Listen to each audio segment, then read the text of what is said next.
não estudaram nossas línguas, não foram em nossos países. Como é que eles estão falando a nossa língua materna? Na língua que nós somos nascidos, na língua dos nossos países. Como é que pode ser isso? E algum lá olhando e vendo que eles gritavam, pulavam, caíam pelo chão, né? E rolavam e tal, disseram, olha, vocês vão estar bêbados.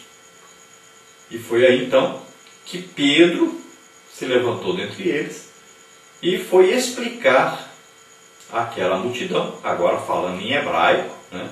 O hebraico e o grego era falado em Jerusalém e era falado em toda a região e também muito conhecido em todo o Império Romano, essas duas línguas. É claro que os romanos falavam latim, mas quem morava em Jerusalém entendia bem um pouco de grego e melhor o hebraico, porque para morar em Jerusalém a maioria das pessoas falavam em hebraico. Então Pedro, provavelmente então em hebraico, falou à multidão e explicou para eles, olha, isso que está acontecendo não é que nós estamos bêbados, porque é a terceira hora do dia, 9 horas da manhã. Ninguém está bêbado dessa hora. O que aconteceu aqui agora foi o que já está previsto, que já foi profetizado pelo profeta Joel, que nos últimos dias Deus derramaria o Espírito Santo sobre toda a carne.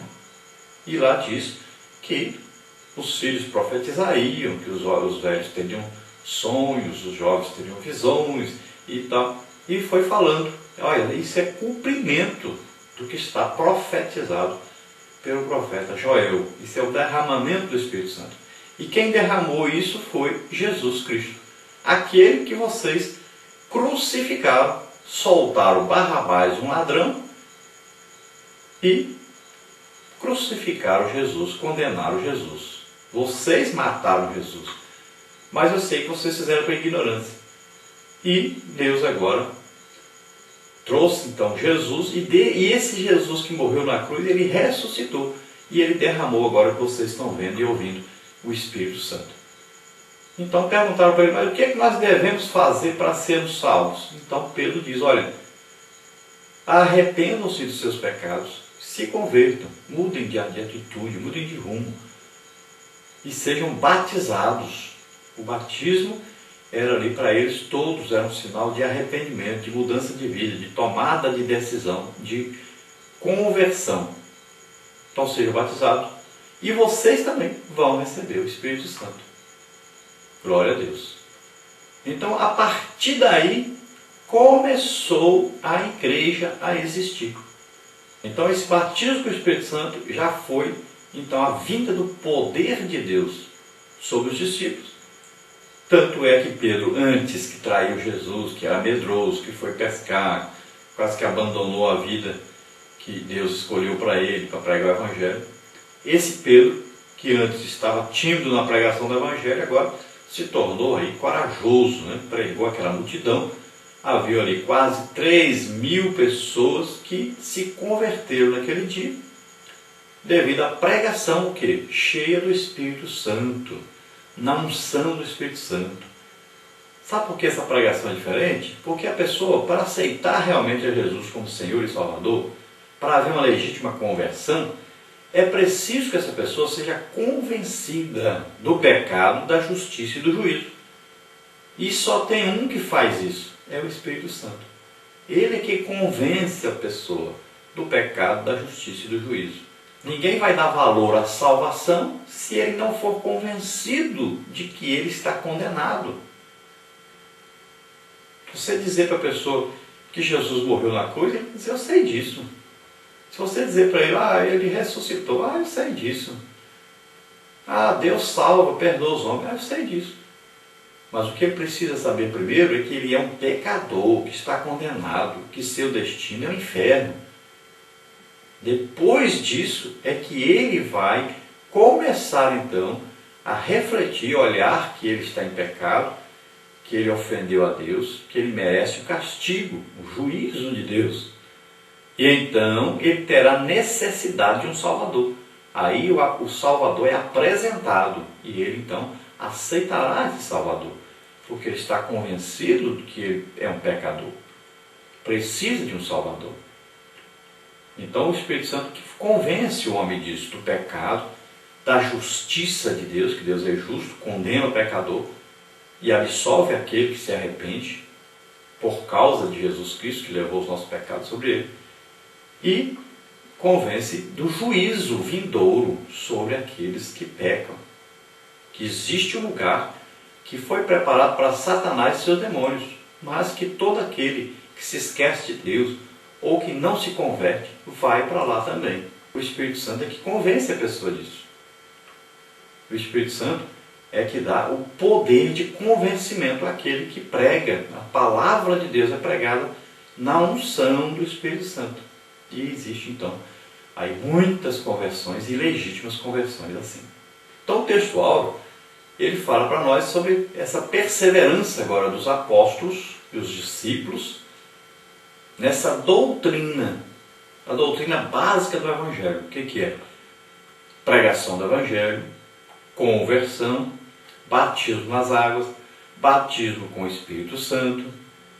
Isso são doutrinas básicas, né? Imposição de mãos sobre os enfermos, sobre os enviados, os missionários.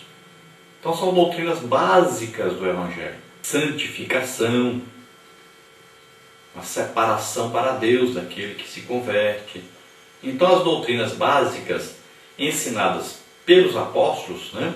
A conversão a Deus através do quê? Do sacrifício de Jesus na cruz do Calvário. E todas essas doutrinas básicas, então, foram aceitas por todos, ensinadas por todos, e eles viviam, perseveravam, o quê?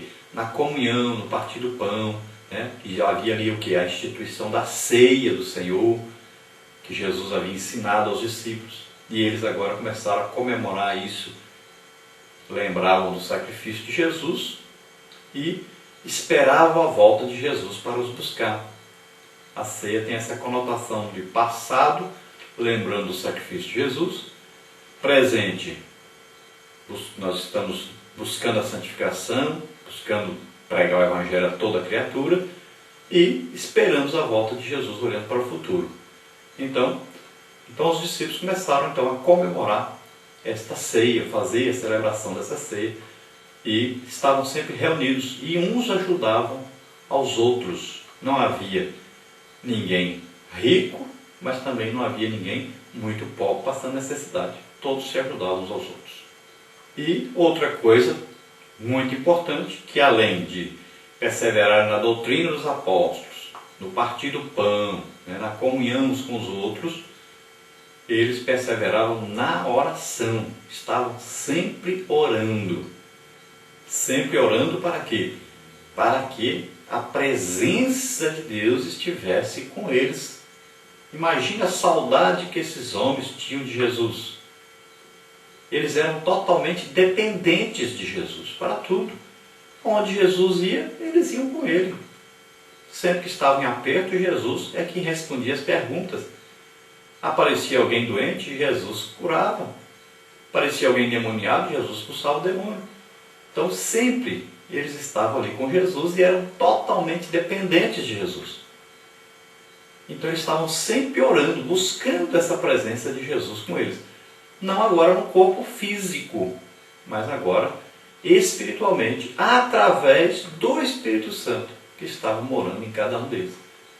Então Jesus continuava curando, né, salvando, expulsando demônios, respondendo às perguntas, né, falando a respeito das coisas de Deus, mas tudo através agora do Espírito Santo que estava nos apóstolos.